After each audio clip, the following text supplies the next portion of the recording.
臣服于王座，赌上了未来。既然做出了不同选择，便只管拼尽全部，义无反顾。就用这一击，将命运的丝线全部斩断。大家好，我是朱尔本。海贼王1029话塔已经更新，本话是两个赌徒之间的宿命对决。一声清脆碎裂，巨剑彻底瓦解，但三质力量带来的震撼冲击才刚刚开始。海贼们都十分惊讶，奎因大人的刀确实砍中了那家伙的脖子。然而，就算是武装色霸气，也不可能做到这种程度。奎因大笑起来，他知道三质没有使用霸气，更想起了加治曾经说过的话：他要制造出人类的外骨骼、超强的恢复力、远超常人的力量，以及什么都感觉不到的冰冷无情的心。奎因确信，眼前的三质就是加治的作品。两枚铁爪同时聚集起强烈激光，打算好好检测一下杰尔玛的实力。乔巴松了一口气，没想到三质这么厉害。然而三质本人却陷入担忧：难道自己马上就要变成那种没有血泪也没有感情的怪物吗？一想到那几个令人厌恶的兄弟，三质不禁更加恐惧，撒腿就跑，任凭奎因在身后狂轰滥炸。我的身体到底发生了什么？赶紧回想一下之前做了什么。我需要一点时间好好想想，这样下去我会失去所有感情吗？三质一路狂奔，穿过整片战场，被百兽海贼团的手下们发现破绽，瞬间枪炮齐鸣，火力轰炸，想要拿下黑族的人头。毫无防备的三质吃下无数攻击。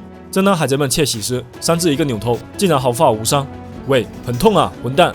正准备发飙，奎因的激光炮又追了上来，赶紧穿上战斗服吧，再让我见识见识杰尔玛的科学之力。宴会厅内上演更加疯狂的追逐战，而此时的宅邸2楼，比格曼似乎即将拿下胜利，他的对手竟然不战而败。怎么了，基德？你是头痛犯病了吗？灵魂女王没有任何怜悯，挥舞巨刃，雷霆赫拉加持下的拿破仑裹挟着致命闪电，将锋芒对准了倒地吐血的基德。不知道为什么，基德突然头痛欲裂，保姆罗在旁边大骂：“你在干什么啊？一点都派不上用场！”死亡外科医生一跃而上，瞄准大妈挥剑的空隙，一记伽马射线炸裂的心脉休克，对准女王大脸疯狂输出。比格曼的攻势被挡下，但罗的突袭也激怒了旁边的普罗米修斯，灵魂烈焰凌空爆轰，一记到来之火将半空中的特拉法尔加罗击穿。而大妈也已经回过神来，张开身形弹入空中。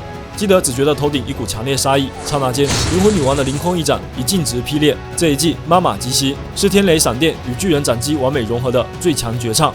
大妈得意地看着两个小鬼倒地不起，突然她发现一丝异样，那个基德还没断气，头痛。不对，我的身上到底发生了什么？好不容易才来到这里和四皇面对面了，要是就这样死了，我作为海贼的人生又算什么啊？看着重伤垂死的基德，大妈狂笑起来，太有趣了啊，基德！就算我什么都不做，你也会死是吗？莫名的伤害绝强的对手，两名船长陷入绝境。就在他们上方的3楼大厅，基拉正在哀求霍金斯助手。这个行事诡诈的魔术师此时正在用自己的脑袋拼命撞击，巨大石柱因此崩坏出无数裂痕，然而自己却没有一丝伤痕。毫无疑问，他已经用稻草果实之力将伤害转嫁给了倒霉蛋基德。霍金斯一脸得意，没想到你还吃了史迈尔果实，你的人生还真是不走运啊，基拉。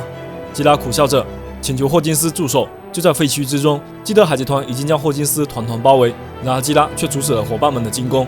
霍金斯像疯子一样自残，基拉大哥也完全不反击，同伴们急得快炸锅了。火势已经蔓延到这里，没有时间耽搁下去了，把基德放了，我的命给你。霍金斯沉默不语，径直走到基拉面前，肆意践踏起这个无能为力的懦夫。基德好像正在和比格曼战斗，对吧？他终于如愿以偿了，和四皇战斗。那你就别妨碍他，要是觉得我妨碍到他了，就用你的镰刀阻止我啊！打一场赢不了的仗有什么意义？要是你无法打倒我，就投降吧，我会在凯多老大面前替你求情。不管怎么样，这场战斗你们是输定了。睁大眼睛好好看看吧，这就是现实。许多年前开始，他们就已经是王者了，能君临这片大海的实力，哪怕用生物的本能也能想明白，那是不可战胜的存在。霍金斯的声音越来越惊恐，究竟是畏惧四皇的压迫感，还是无法直面即将崩坏的王座？你的声音不是也在颤抖吗？因为你内心深处也在后悔你自己的决定。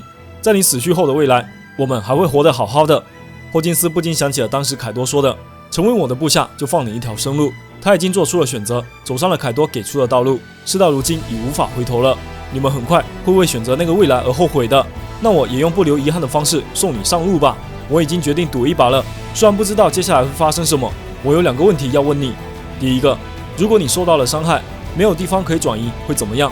霍金斯愣了一下，依然充满轻蔑。我不懂你在说什么，你知道我能力的效果吧？只要稻草人还在我身上，你在我身上施加的所有伤害都会转移给基德。刹那间，快感旋风急掠而过，灵力寒光磨走血色，只听见一声清脆撕裂，死亡镰刀已经将霍金斯左臂削断。这突如其来的攻击快如闪电，悄无声息，海贼们惊呼起来。霍金斯看着半空中的断臂，莫名的惊恐转为剧烈的痛楚，瞬间侵袭全身。啊，为什么我的手臂会被斩断？伤害没有转移，因为基德他没有左臂。基拉冷冷地说出奥秘，这属于真正伙伴之间的默契，却是胖读霍金斯最大的噩耗。基拉接住断臂，从里面扯出一个稻草小人，问出了第二个问题：如果我把这个稻草人拿掉，你还剩几条命可以用？恭喜你，这是我最后的稻草人了。战况急转直下，基拉的行动完全出乎意料，但霍金斯也绝不会乖乖等死。仅剩的右臂立刻抽出卡牌，死神正位，这是一张消灭制卡。既然如此，我就按照卡牌的意思解决掉你这个早就该死的人吧。魔术师右臂瞬间生长出无数乌鸦稻草，巨大稻草魔人腾空而起，挥舞死神镰刀冲向基拉。然而那个男人再次飞入空中，死亡双刀舞动斩切莲花，一道神风击穿恶魔威压。这一记斩手爪，瞬杀稻草魔人。好好见识下谁才是真正的死神。基拉越过稻草人倒下的躯体，径直杀向霍金斯。魔术师再次抽出卡牌，这场游戏还没有结束。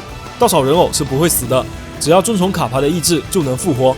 这场战斗的结局会如何？展示出来吧。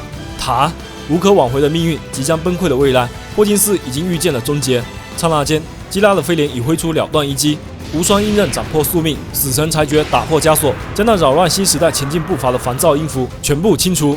这一记刃阴击就是杀戮舞者的全部决议。基拉穿梭在漫天纸牌中，酣畅淋漓地拿下这场豪赌。在所有人的惊呼声中，霍金斯被彻底击溃，与那碎落的卡牌残片一起宣告败北。卡牌塔意为旧事物的崩坏，但它还有一个隐藏的含义：崭新的道路即将开启。就在那灵魂烈焰灼烧的战场中心，大妈惊诧地发现，原本奄奄一息的基德突然又恢复元气了。哦，感觉身体很轻盈啊！上吧，搭档！以上就是《海贼王》1029话的全部内容啦。下周不休刊。本话中大量篇幅给了基拉和霍金斯的对决，这场充满戏剧性的决斗终于还是落下了帷幕，也给基德和罗的战斗埋下伏笔。霍金斯的诅咒解除后，是不是意味着基德的力量也解封了呢？好戏马上就要上演了。我是朱亚本，下一期我们来好好盘点本话中出现的伏笔与细节，敬请期待。